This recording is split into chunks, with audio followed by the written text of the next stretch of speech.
February 3rd, 1945. Eifel Hills, Western Germany. A lonely road disappears under deep snow. American trucks crawl forward, chains scraping ice, headlights barely cutting through a rising white wall of storm. Below a bombed-out building, 12 German women prisoners huddle in a dark cellar. They are sure the Americans will leave them. The blizzard will finish what the war started. Nazi propaganda had warned them for years. If Americans capture you, especially women in uniform, expect no mercy. But something unimaginable happens. American hands reach down, not to strike but to lift. One by one, the weakest are thrown over GI shoulders and carried for miles through the killing cold. Why would men who lost friends to German guns risk their own lives to save the enemy? This is not a movie. This really happened on one forgotten night, and it changed what enemy meant forever. Watch till the end. Like and subscribe if you believe humanity can survive even the darkest winters.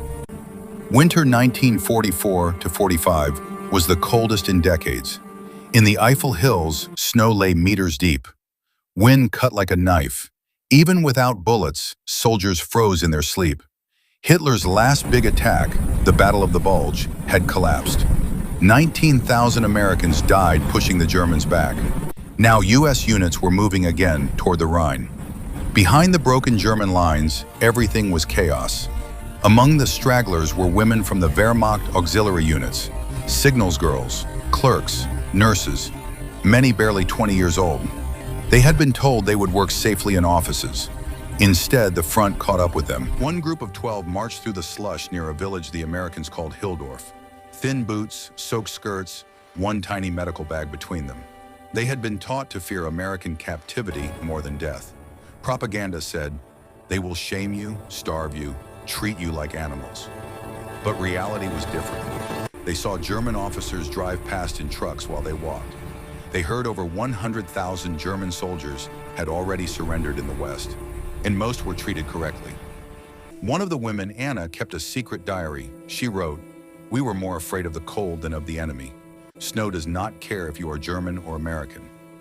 Early morning, February 3rd. American infantry from the 78th Division entered Hildorf. Sergeant Tom Miller's squad checked the ruined schoolhouse. They heard a cough below. Flashlights went down the stairs. 12 pale faces stared back. Young women half frozen, no weapons. For a moment, both sides just looked at each other in shock. Outside, the radio crackled. "Blizzard coming. Pull back to the ridge by nightfall." No delays. Trucks were already overloaded. Regulations said no room for prisoners. The easy choice, leave the women in a house and let the next unit pick them up later. But the medic, Corporal Diaz, checked their feet. Toes already purple, boots full of holes. They won't last an hour out there. Lieutenant Harris had to decide. Years later, he said, the book answer was simple, move on. But when you look at their faces, it stops being simple. 5 women could walk with help. They went on the trucks. 7 could not walk at all. Harris gave the order that changed everything. "We are not leaving them to die. Miller, you take a squad. The rest march behind. If they can't walk, you carry them." That's an order. One soldier protested, "Sir, that's 6 miles in a blizzard." Harris replied, "Then you move faster. No one gets left in a ditch." "Not on my watch," Anna wrote later.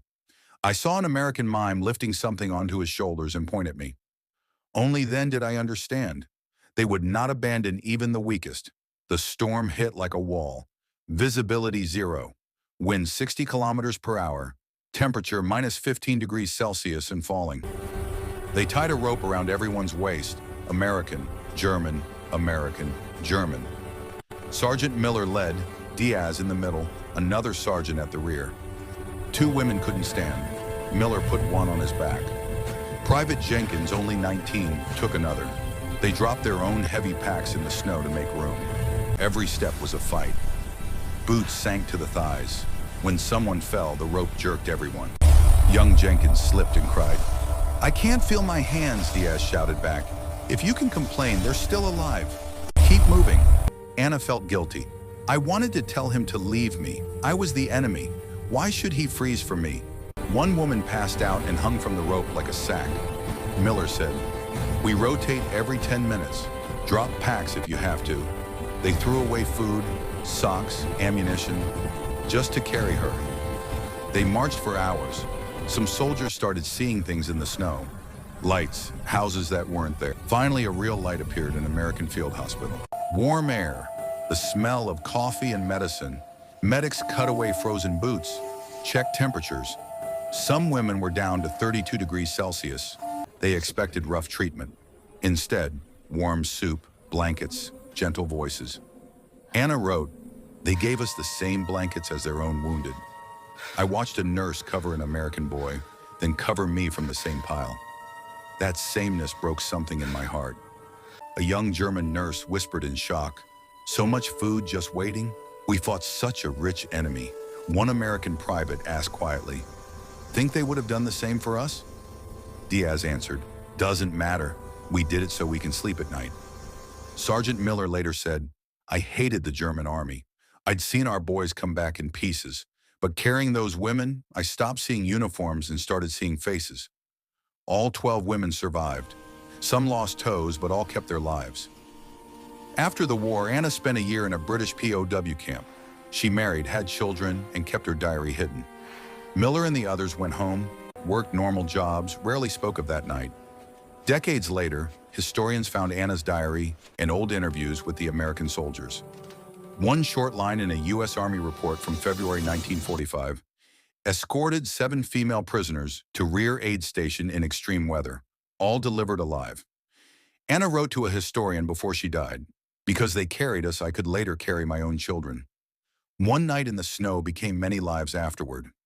That night didn't win the war, but it proved that even in the coldest, darkest moment, a few tired soldiers can choose to be human, and that choice travels through time. Real strength isn't only in guns and tanks. It's in the moment a soldier decides to carry someone he was told wasn't worth saving. If this story moved you, hit like, subscribe, and comment. Have you ever heard of kindness between enemies in war? See you in the next one.